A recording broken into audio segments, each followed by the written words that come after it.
Alrighty, Cubbies, this is video number 3. So you are back, and I'm guessing Christmas must be about a week away or so. So I hope you're enjoying our videos. I hope you have loved your crafts that we picked out for you and worked on for you. Time to get started. Stand up. We're going to start with our Cubby Song. We are one of Cubbies, we're happy all day long. We know that Jesus loves us, that's why we sing this song. We hop because we're happy, and we jump and shout for joy.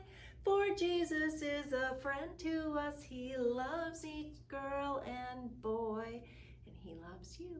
What is our Cubbies motto? Jesus loves me. Wonderful, you know it.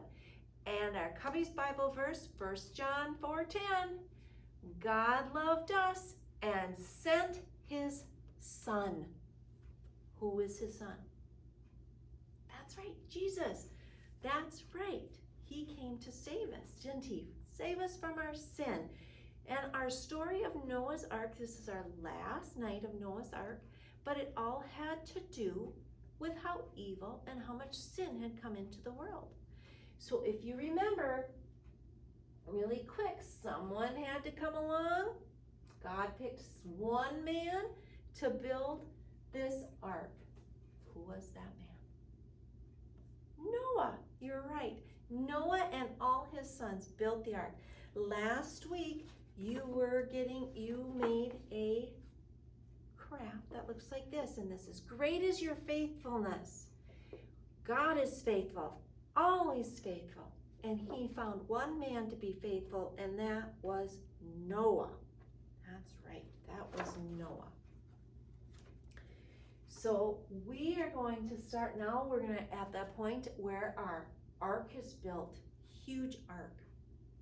Remember, Noah and his family were getting made fun of by people because they didn't believe that God was going to send a storm.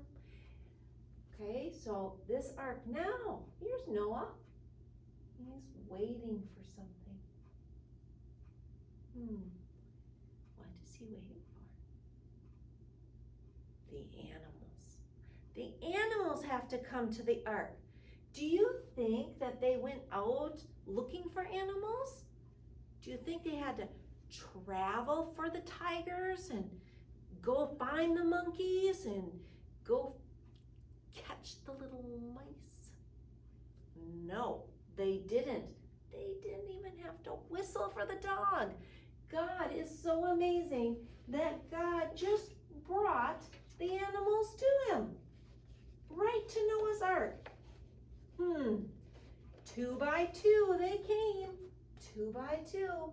Maybe you can find on the internet the song Who Built the Ark about Noah, and listen to it and sing along with it. It's such a fun song. 2 by 2 they came. Well, the animals, their job was going to be to repopulate their particular type of animal when they got off the ark. So if you think about it, we need a mama and daddy camel, and we need a mama and daddy pig, and a mama and daddy rhino, and a mama and daddy giraffe, and a mama and daddy this, and a mama and daddy that.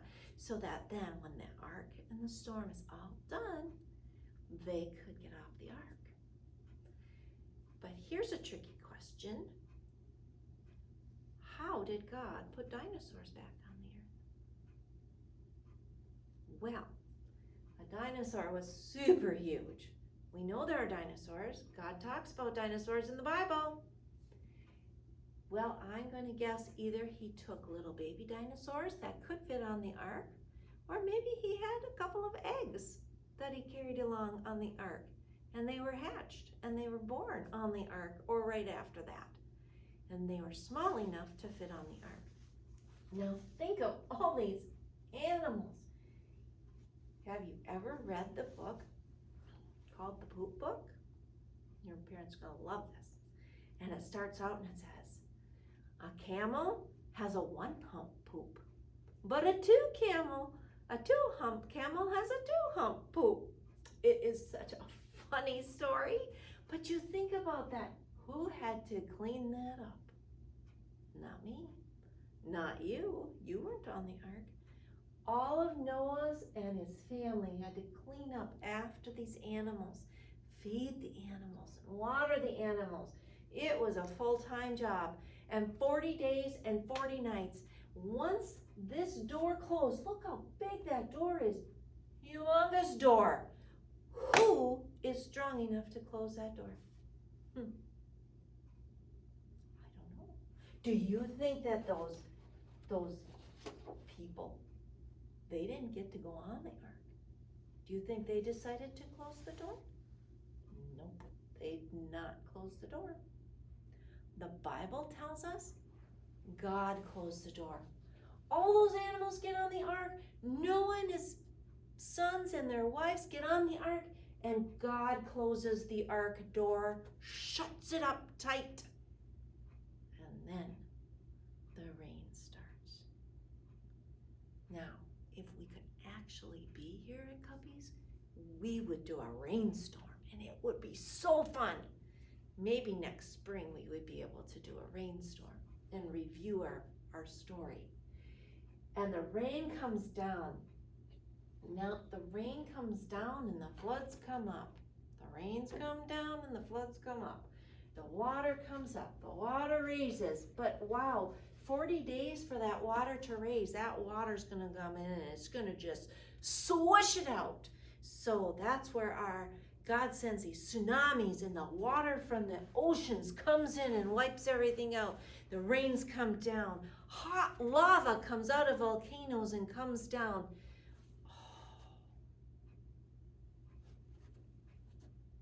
But everybody in the ark is saved. Everyone in the ark is saved. Our Bible verse is, "For you alone, O Lord, make me dwell in safety." For you alone, O Lord, make me dwell in safety. That's been one of our verses. And one of the other verses is, "Great is your faithfulness." And God is ever so faithful. And look at all this stuff from what was left on the ground, and it's floating. 40 days and 40 nights. And then all of a sudden, the ark stops moving. It stopped raining. The ark stops moving. And Noah doesn't know where they are. But they end up on top of a mountain. Crazy. There they sit. How do they know that the water's going down? It's starting to recede. Oh, there's a good word for you. The water recedes means it moves away, and it's getting soaked up by the earth, and it's going back to the lakes, back to the oceans, back to the rivers and creeks. And the ark lands on a mountain, and Noah says, I think I'm going to send out a raven, and we'll see if the raven can find land. Let's see if the black raven can find land.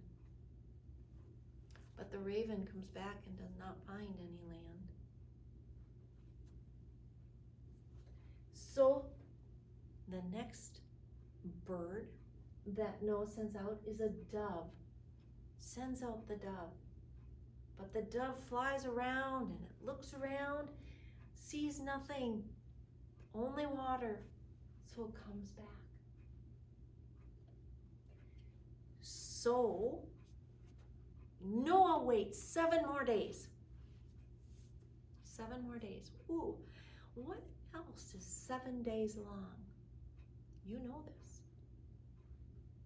Sunday, Monday, Tuesday, Wednesday, Thursday, Friday, Saturday, then we start again. A week is 7 days long. And what did God accomplish in a week? All of creation.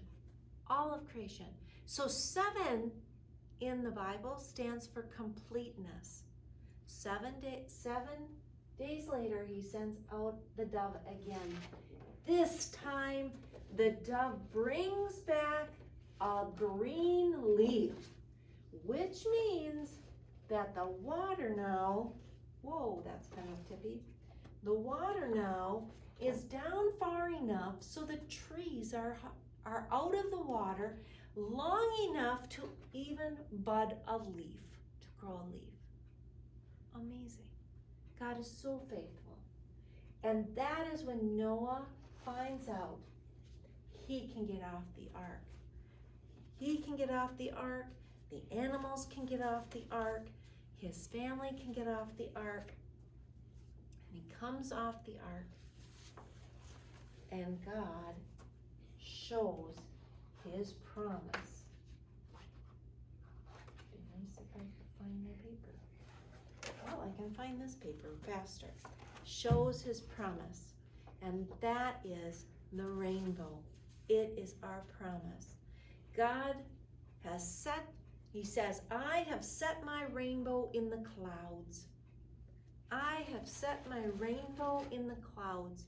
And every time you see that rainbow, you know God keeps his promises.